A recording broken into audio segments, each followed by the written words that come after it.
Hello అందరికీ. ఈరోజు మనం కాకరకాయ కొబ్బరి కారం ఫ్రై ఎలా చేసుకోవాలో చూసేద్దామా.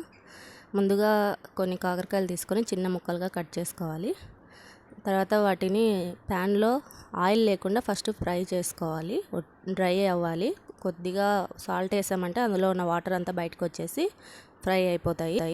తర్వాత మనం చిన్న రెండు ఎల్లుల్లిగడ్డ తీసుకొని కొబ్బరి కొంచెం తీసుకొని అన్నీ ఉప్పు కారం వేసి గ్రైండ్ చేసుకోవాలి.